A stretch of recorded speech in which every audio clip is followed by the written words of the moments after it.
Saya dirotasi ke divisi keuangan. Tunggu dulu Steven, dengarkan dulu penjelasan saya. Sebelum tahu kelanjutannya, Assalamualaikum Sobat. Kami dari kelompok mahasiswa Amikir dan Mapalu. Di sini kami akan menjelaskan tentang materi kami yang berjudul promosi dan rotasi. Untuk memenuhi tugas final mata kuliah Manajemen Sumber Daya Manusia oleh dosen pembimbing Acolele Eskom MM. Check this out. Saya dengar dari anak magang kemarin, katanya bulan depan ada perombakan besar di tim kerjanya kita. Jujur, saya rasa sudah waktunya saya naik posisi jadi kepala divisi ini.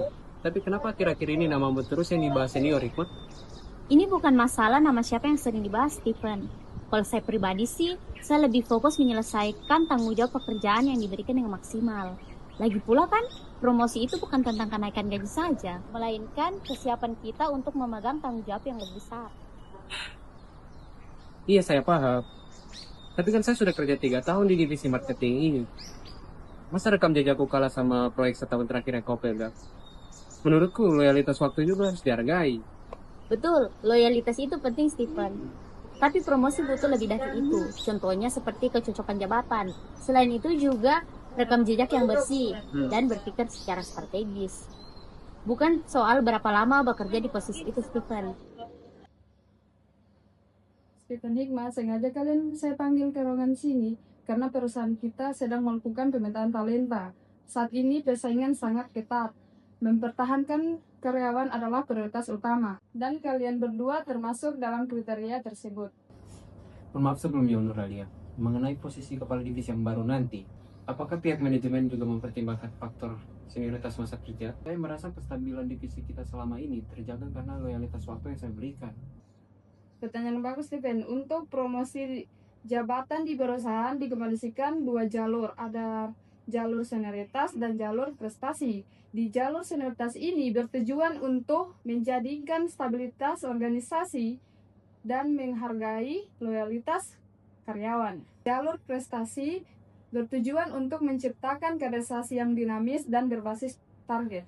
Promosi yang murni berbasis prestasi memiliki risiko memicu kecemburuan sosial.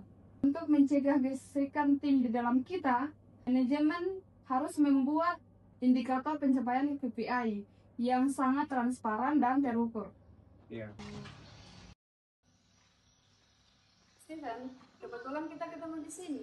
Besok pagi, manajemen akan mengumumkan posisi kepala divisi marketing yang baru. Dan keputusannya, Nur Hikmah yang terpilih. Baik, Bu Nuralia. Saya menerima dan menghargai keputusan manajemen. Mungkin kompetensi saya pribadi masih perlu banyak perbaikan. Hikmah dipromosikan secara vertikal karena keahlian teknisnya dibutuhkan di marketing saat ini.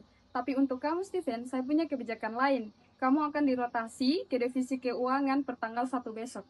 Loh, saya dirotasi ke divisi keuangan. Mohon maaf, Bu. Apakah saya melakukan sesuatu kesalahan besar sehingga harus dirotasikan secara horizontal seperti ini? Saya pindahkan kamu ke divisi keuangan supaya kamu dapat helikopter view. Artinya, supaya kamu paham gambaran besar bisnis kita yang utuh. Saya ingin kamu jadi pemimpin yang tidak cuma jago jualan saja, tetapi kamu juga harus paham cara mengelola aset keuangan. Anggap ini persiapan promosi yang akan lebih besar nanti yang akan mendatang. Tetap semangat di tempat barunya, Stephen.